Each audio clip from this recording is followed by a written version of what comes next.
Axiom mission 1 space station में पहला निजी मिशन।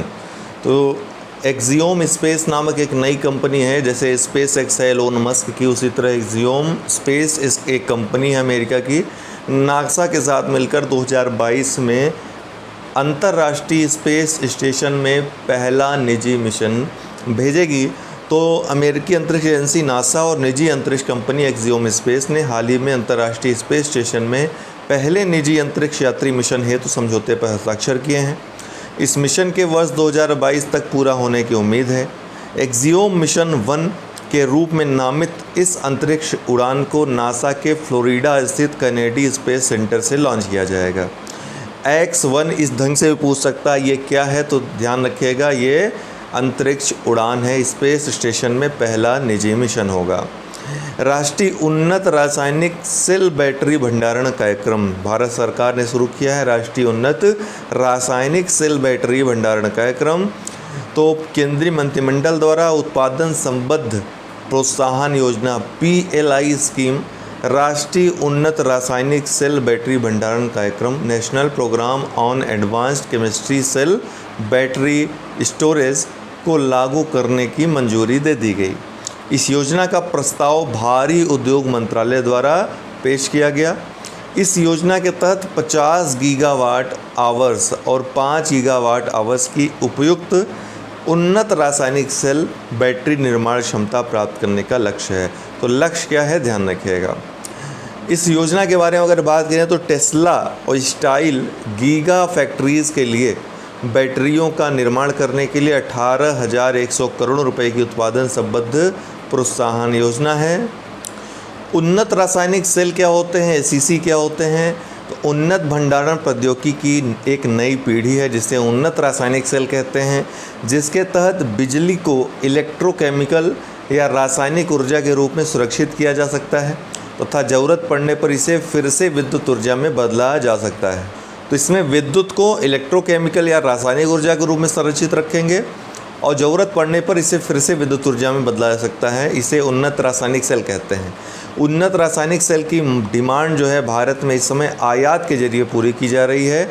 इस योजना के बाद भारत में काफ़ी कुछ इसका निर्माण संभव हो सकेगा। विश्व खाद्य पुरस्कार 2021 किसको प्रदान किया गया है? डॉक्टर शकुंतला हरक सिंह थिलस्टेड। ये भारतीय मूल की वैश्विक पोषण विशेषज्ञ हैं। डॉक्टर शकुंतला हरक सिंह थिलस्टेड, इनको विश्व खाद्य पुरस्कार 2021 प्रदान किया गया है। समुद्री भोजन और खाद्य प्रणालियों के लिए एक समग्र और पोषण के प्रति संवेदनशील दृष्टिकोण विकसित किया और अपने शोध के लिए इन्होंने पुरस्कार प्राप्त किया। इस पुरस्कार को खाद्य और कृषि के लिए नोबेल पुरस्कार के रूप में भी जाना जाता है। विटली अवार्ड 2021, ये भी महत्वपूर्ण है, ये भी पूछता है। नागालैंड के नुक्लू फोम विटली अवार्ड जीतने वाले पहले भारतीय बने। ये नागालैंड के हैं, नुक्लू फोम इनका नाम है।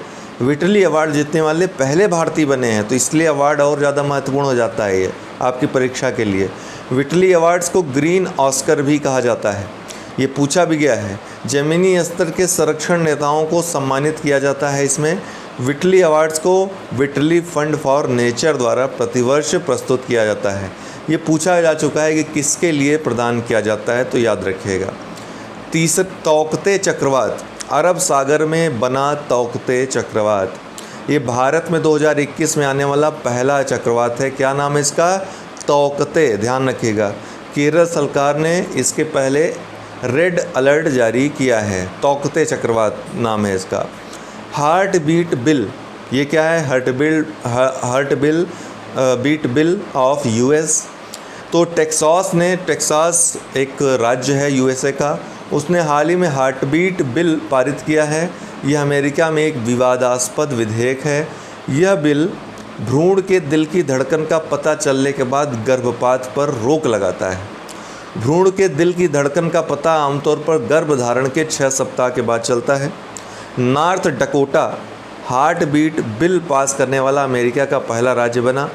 हालांकि अमेरिका के सर्वोच्च न्यायालय ने इस कानून को असंवैधानिक ठहरा दिया है। इसमें आप ये ध्यान रख सकते हैं कि हार्ट बीट बिल किससे संबंधित है, ये प्रश्न आ सकता है और कोई महत्वपूर्ण यहाँ से आपको प्रश्न नहीं आएगा। पैसेज एक्सरसाइज या पैसेक्स हमेशा भारत जो है आप देखोगे समुद्र तटीय राज्यों के साथ जो विभिन्न देश हैं उनके साथ वो पैसेज एक्सरसाइज करता रहता है। तो अब भारत और इंडोनेशिया की नौसेनाओं के मध्य ये हुआ है, दक्षिणी अरब सागर में पैसेज एक्सरसाइज हुआ है। कुछ क्विज भी हैं महत्वपूर्ण करंट अफेयर्स के, देख लेते हैं। बीसीसीआई ने भारतीय महिला क्रिकेट टीम के नए मुख्य कोच के रूप में किसे नियुक्त किया है? तो रमेश पवार को बीसीसीआई ने महिला क्रिकेट टीम के, भारतीय महिला क्रिकेट टीम के नए मुख्य कोच के रूप में नियुक्त किया है रमेश पवार को। प्रस्तावित बैड बैंक तो NARCL के CEO के रूप में किसे नियुक्त किया गया है?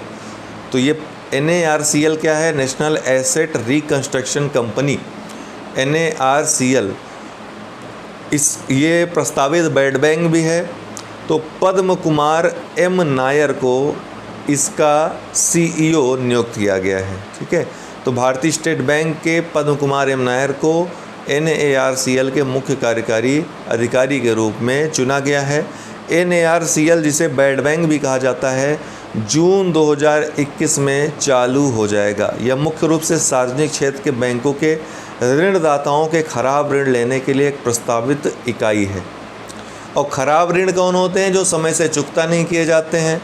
बैंकों के पास न तो इतने संसाधन होते हैं न इतना समय होता है कि वो जो ऋण हैं, जो बकाया ऋण हैं, उनकी वसूली कर सकें। इसके लिए सरकार ने बैड बैंक की व्यवस्था की है। वसूली का काम, जो जितने बैड लोन्स हैं उनकी वसूली का काम ये बैंक्स करेंगे। ठीक है, चलिए बहुत बहुत धन्यवाद। आज के लिए इतना ही। हमारे प्रीलिम्स मुख्य परीक्षा RO UPPCS के किसी कोर्स से जुड़ने के लिए, टेस्ट सीरीज़ से जुड़ने के लिए, बहुत बढ़िया टेस्ट सीरीज़ है, आप लोग अवश्य उसे दीजिए। और मेंस के लिए ऑप्शनल कोर्सेज़ के लिए ऑप्शनल की कोई क्लास करना चाहते हो तो 9453775039 पे व्हाट्सअप करके जुड़ सकते हैं। बहुत बहुत धन्यवाद।